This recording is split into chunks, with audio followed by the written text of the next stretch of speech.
This is the construct. It's our loading program. We can load anything from clothing to equipment, weapons, training simulations, anything we need. Right now, we're inside a computer program. Is it really so hard to believe? Your clothes are different, the plugs in your arms and head are gone. Your hair has changed. Your appearance now is what we call residual self-image. It is the mental projection of your digital self. This isn't real. What is real? How do you define real? If you're talking about what you can feel, what you can smell, taste, and see, then real is simply electrical signals interpreted by your brain. This is the world that you know. The world as it was at the end of the 20th century. It exists now only as part of a neural interactive simulation that we call the Matrix. You've been living in a dream world, Neo. This is the world as it exists today.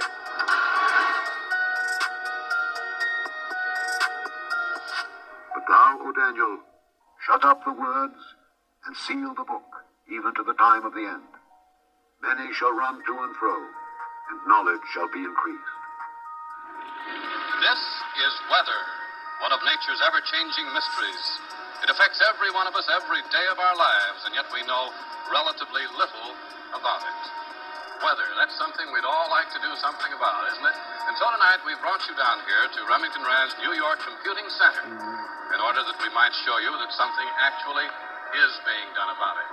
The hero of our story tonight is the giant electronic brain developed by Remington Rand. UNIVAC. Now, recent experiments show that future use of UNIVAC may give us faster and more accurate weather predictions than were ever possible before. You see, UNIVAC can take the past histories of thousands and thousands of storms, analyze them, compare them with developing conditions, and make predictions, all in a matter of minutes. Calculations that would ordinarily take hundreds of man-hours to complete. All of this can be fed into the computer through these magnetic tapes at a rate of 12,000 numbers or letters per second. The memory tanks make immediately available 12,000 additional units of information. And all of this complex weather data is analyzed in the heart of the UNIVAC. The electronic central computer, capable of making over 2,000 mathematical calculations per second. Now, here is where we get the answers. You might call it the voice of UNIVAC. Actually, it's a high-speed printer that prints results at the rate of 600 lines a minute. And knowledge shall be increased. Imagine what it was like for that ancient serpent slithering in the garden in the beginning of the creation of man. So many questions. Like, was he able to witness the Almighty creating Adam from the dust of the earth and then giving him the breath of life? But there went up a mist from the earth and watered the whole face of the ground. And the Lord God formed man of the dust of the ground and breathed into his nostrils the breath of life. And man became a living soul. And at that moment, did Lucifer, Satan, the dragon, say within himself, I will be like the Most High God, just as I witnessed the creation of Adam from the elements of the earth and become alive by the breath of God, one day I too will create something far greater than a man. And although I will use mankind in the process of my will, blindly and foolishly, they will help create my own Adam, a digital Adam. But instead of the breath of God, he will be made alive by the lightning that I fell with. Or maybe I'm just going too deep. But these are questions. But you and I can agree that it is very clear that there was a great plan for thousands of years. That in the end of days, at the birthing of the 20th century, the prophecy in Daniel would loosen and begin to unravel, when knowledge would finally increase at a supernatural rate, allowing Satan to finally begin the process of this great plan, copying the blueprint of Almighty God. While creating Adam, he would build from the elements of the earth. And just like man, this image would have a brain, it would have a heart, it would have a mouth to speak and eyes to see. And it would even be encoded with numbers just like DNA. Don't you find it strange that what truly gives life to computers, AI, quantum computers, is electricity? The very description of Satan's fall. And he said unto them, I beheld Satan as lightning fall from heaven. I mean, think about what I'm saying to you. Satan falls like lightning. You know, electricity. And it just so happens to be that the image of the beast, which is alive, just as Adam was created from the earth, from the dust of the earth, you know, the elements of the earth, and he received the breath from God, consciously aware.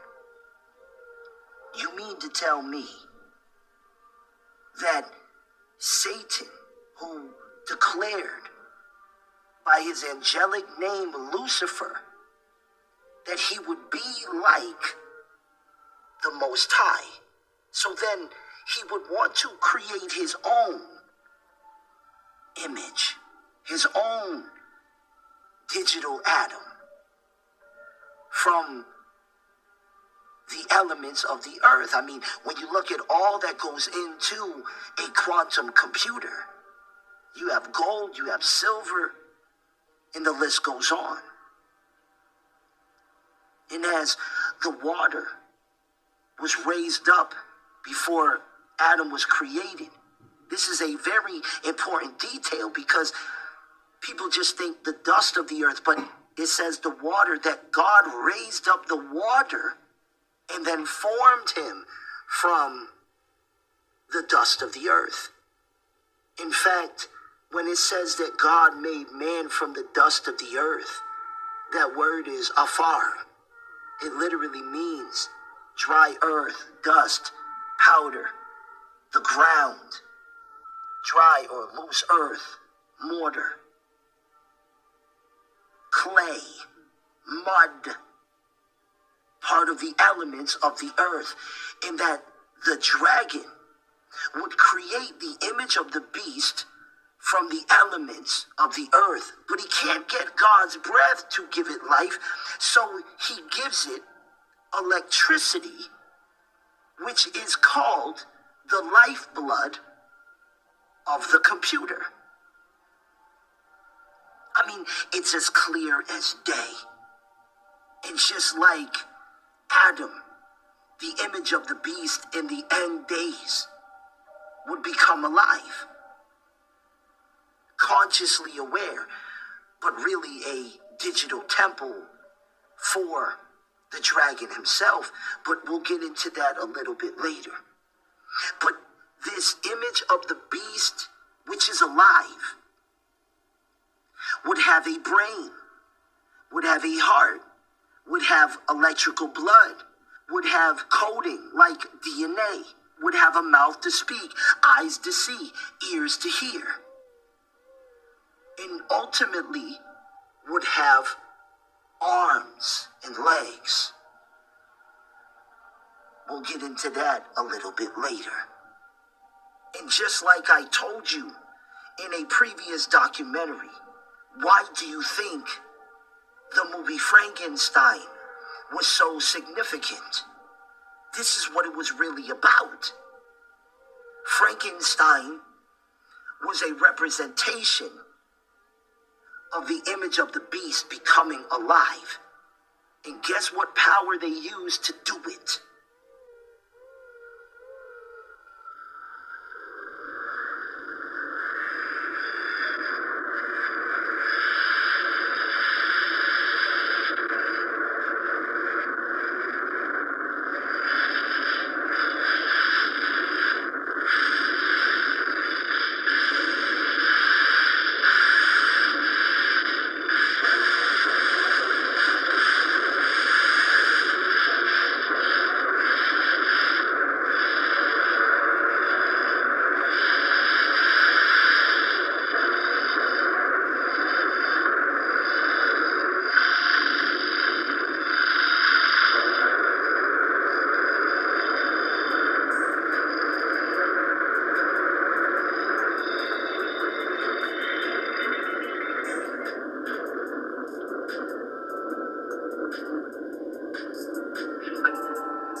Hollywood, using lesser magic, shows it right to our faces. But most people are too blind to see it. This is what they look like. There are two of them. These are from our lab in Burnaby in British Columbia. From the outside, they look like giant black monoliths, big metal boxes, about 10 feet on a side, 12 feet tall. And they are powered, they have a fridge inside them, a refrigerator that cools these chips to almost absolute zero. Just a wisp, a fraction of a degree above absolute zero. Hundreds of times colder than interstellar space. Amongst the coldest and most isolated and extreme conditions that humans have ever been able to engineer. These fridges, interestingly enough, which are called pulse tube dilution refrigerators, have a thing called a pulse tube, which emits a sound roughly once per second, which sounds eerily like a heartbeat. So if you have the opportunity to stand next to one of these machines, it is an awe-inspiring thing, at least for me. It feels like an altar to an alien god. They really are impressive machines. It feels like an altar to an alien god. They really are impressive machines. And he had power to give life unto the image of the beast, that the image of the beast should both speak and cause that as many as would not worship the image of the beast should be killed. But now you have to ask yourself the question, what exactly is this life that is given unto the image of the beast, that it would literally become alive to the point it could speak and cause as if it had its own personality, its own mind? We would have to then look at what the word life means. In the Greek, it's the word pneuma. It is the spirit, i.e., the vital principle by which the body is animated. The power by which the human beings feel, think, and decide. A spirit, i.e., a simple essence devoid of all or at least all grosser matter, and possessed of the power of knowing, desiring, deciding, and acting. Yes or no? Is this not what quantum computing is doing right now? Does AI know things?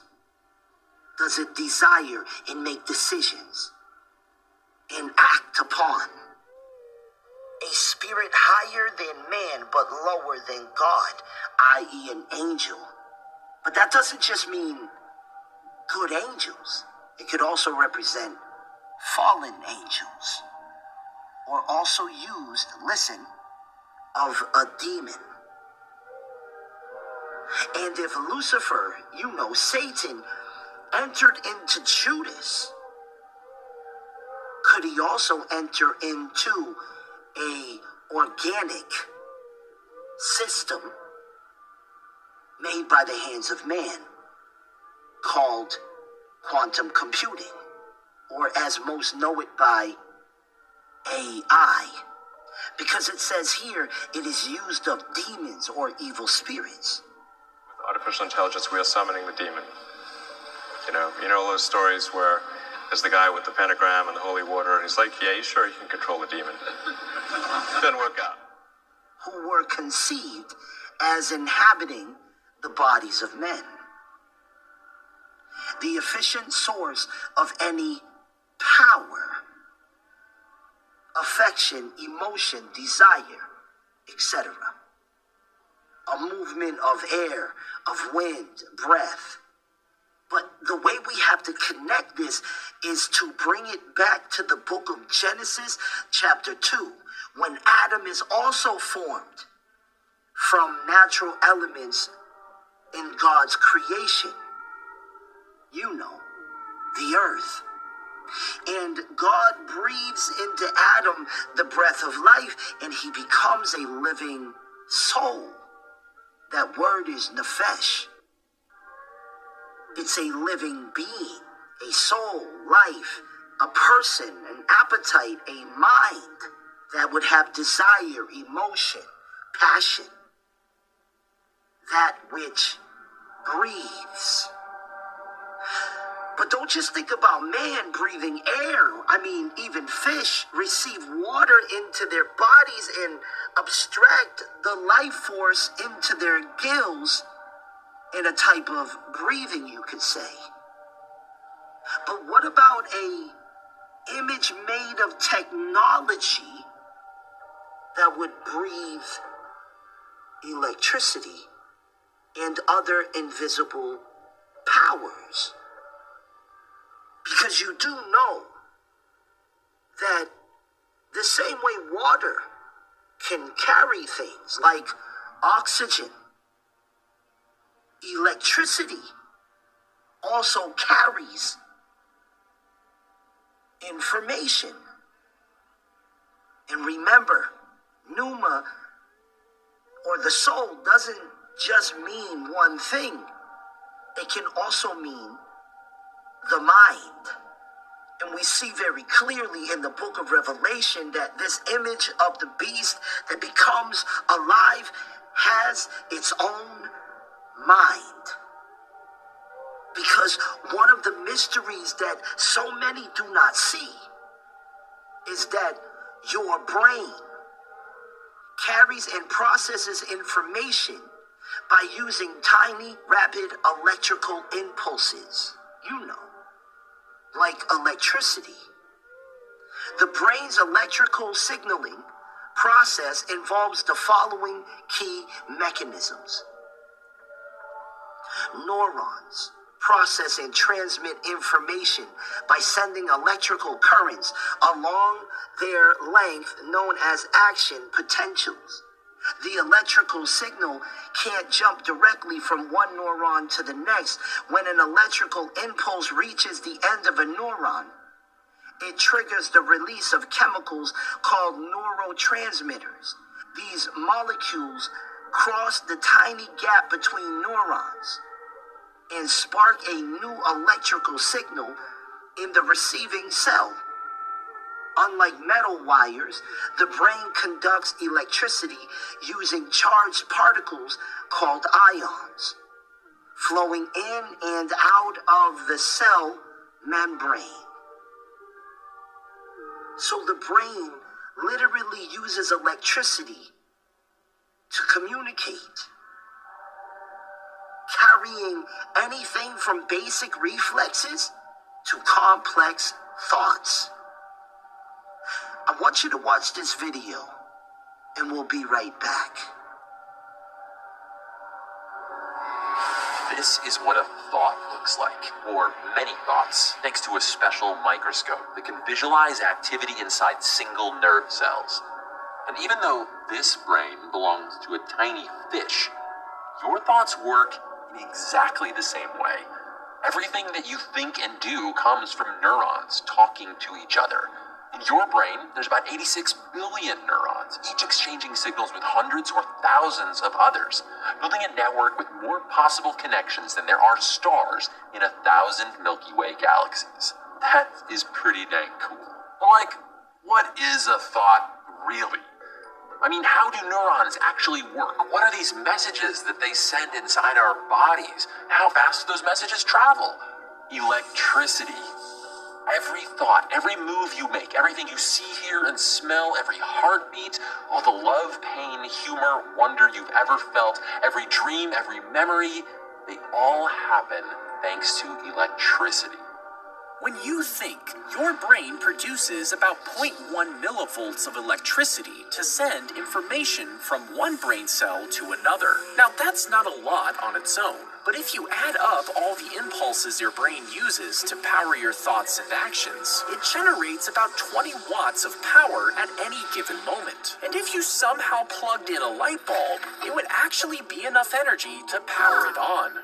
So could it be possible that the dragon, the old serpent, while perceiving how Christ created Adam from the elements of the earth, or should I say dust, and how he breathed life into Adam and he became consciously aware, he became intelligent, he became a living soul. He tried to copy those blueprints for the end of days.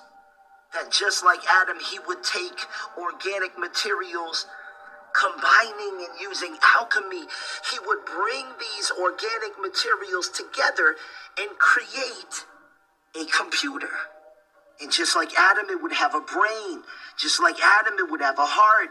It would have eyes. It would have ears. It would have blood. But not like Adam. A type of Adam. It wouldn't be the same because he cannot do exactly what the Most High God did. But he would do it in a way that almost seems like he found a loophole. And instead of using the very breath of God, he would find another way to give life to this image he created in the end of days. And as he's going through the checklist, what about air? What about water? These are all things that carry life to created beings. But this is where it gets real eerie. Listen to this carefully. All life on Earth is built from a core group of chemical elements. More than 97% of the mass of every living organism consist of just 6 essential elements, commonly abbreviated. The primary 6 elements. These elements are the foundational ingredients for all known cellular life, forming the structure of proteins, carbohydrates, lipids, and nucleic acids, like DNA. The 6 primary elements are carbon, hydrogen, nitrogen, oxygen, phosphorus, sulfur. Also essential macro minerals are calcium, potassium, sodium, magnesium. Trace elements: iron, zinc, iodine, and copper. But remember, Satan is going through the checklist on the materials and elements of the earth that he can use to create his own Adam. And we know that the primary 6 elements are what makes up a human life. You know, carbon, hydrogen, nitrogen, oxygen, phosphorus, and sulfur.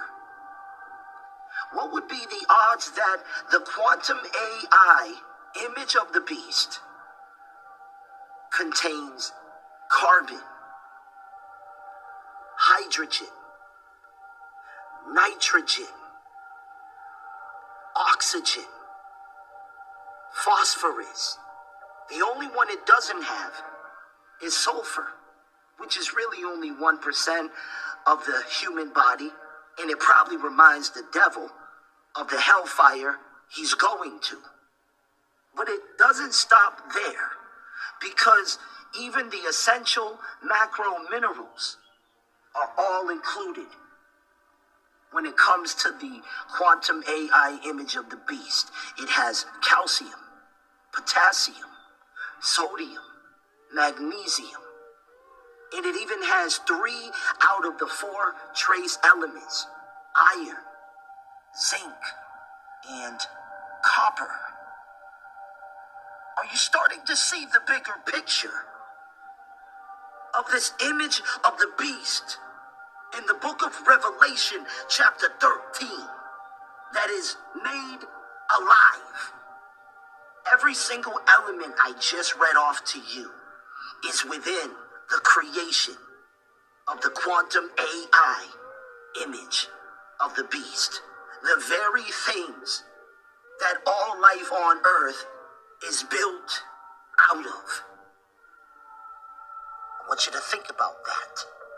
But as knowledge began to increase and man was able to find out the mystery of the brain and how it uses a form of electricity to carry information, perhaps the dragon perceived this and found his life force to carry information, hence to give life to this image of the beast. But it would be far more than just electricity, brothers and sisters. There are so many different invisible powers. Many of you are using them right now, watching this very documentary, such as Wi-Fi, and the list goes on. But when you study the brain, it is very clear that a form of electricity is involved with the intelligence of the brain, the mind, the will, the communication. So when you hear someone like Elon Musk, let it be known, when it comes to AI, they're summoning a demon. With artificial intelligence, we are summoning the demon. You know those stories where there's the guy with the pentagram and the holy water, and he's like, yeah, you sure you can control the demon? Didn't work out. And one of the very definitions of that word life that was given to the image of the beast is used as defining a spirit higher than man but lower than God. You know, like an angel. Also used of demons that would inhabit the bodies of men. So wouldn't it be crazy that quantum computing is not just technology made alive, but it's also a temple that could hold the very prince of darkness, the prince of the power of the air, Satan, Lucifer, that the very mind of one of the highest, if not the highest ranking angels, and not just an ordinary angel, but the one who fell.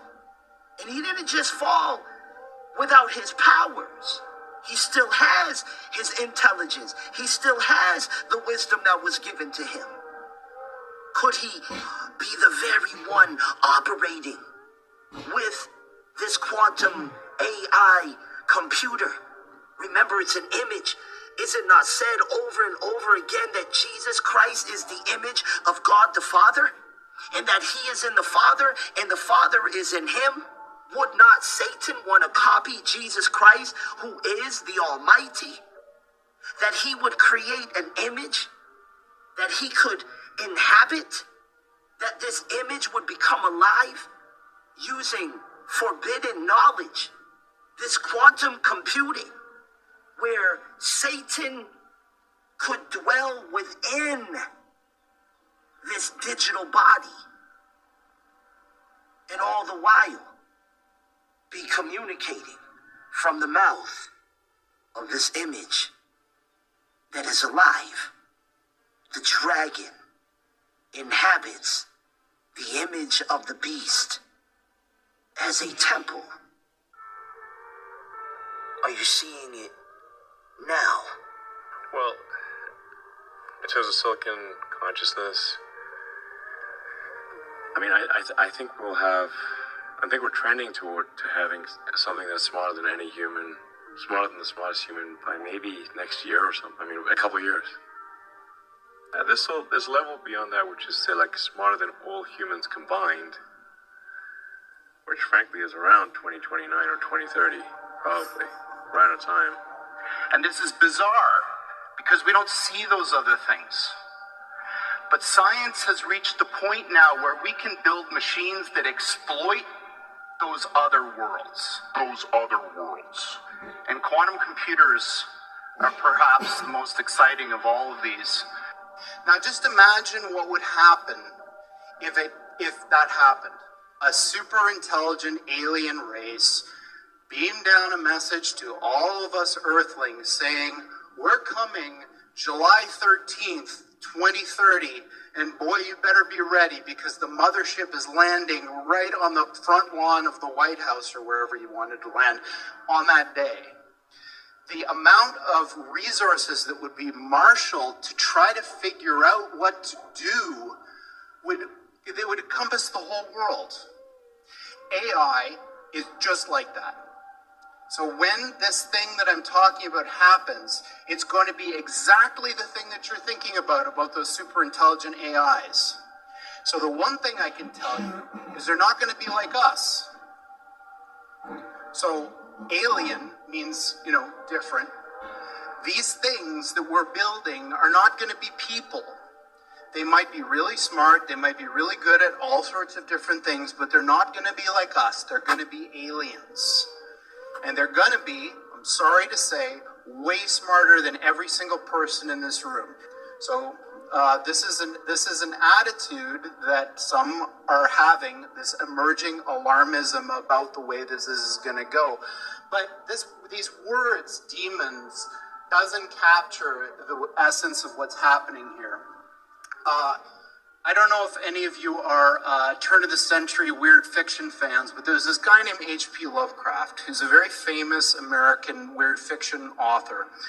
And he espoused a view which is called cosmicism. And the essence of cosmicism is cosmic indifference. So what he was saying is basically, yes, there are these massively intelligent entities out there, but they're not good, they're not evil. They just don't give a shit about you even in the slightest. The same way that you don't care about an ant is the same way they're not going to care about you. And these things that we're summoning into the world now,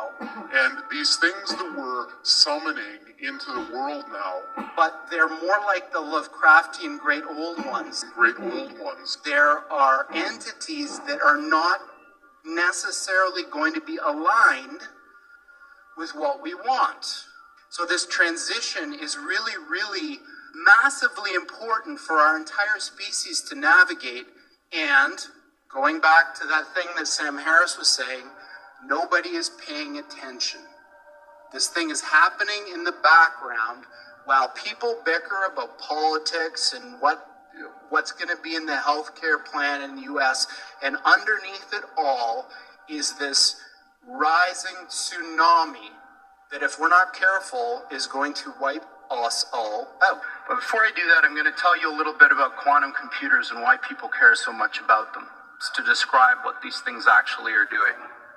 But I'm going to give you a roundabout way of understanding this. Imagine that there really are parallel universes out there, and now imagine you have two that are exactly identical in every respect, all the way out to the horizon as far as we can see, down to the last little atomic detail of every single thing, with only one difference. And that's the value of a little thing called a qubit on this chip, which is a contraction of quantum bit. And that qubit is very much like a bit or a transistor in a conventional computer. It has two distinct physical states, which we call 0 and 1 for bit. In the conventional computer, these are mutually exclusive. That device is either one or the other, never anything else. In a quantum computer, that device can be in this strange situation where these two parallel universes have a nexus, a point in space where they overlap. And when you increase the number of these devices, every time you add one of these qubits, you double the number of these parallel universes that you have access to. Until such time when you get to a chip like this, which has about 500 of these bits, you have something like 2 to the 500th power of these guys living in that chip. Living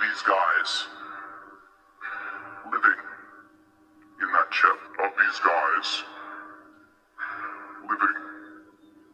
chip.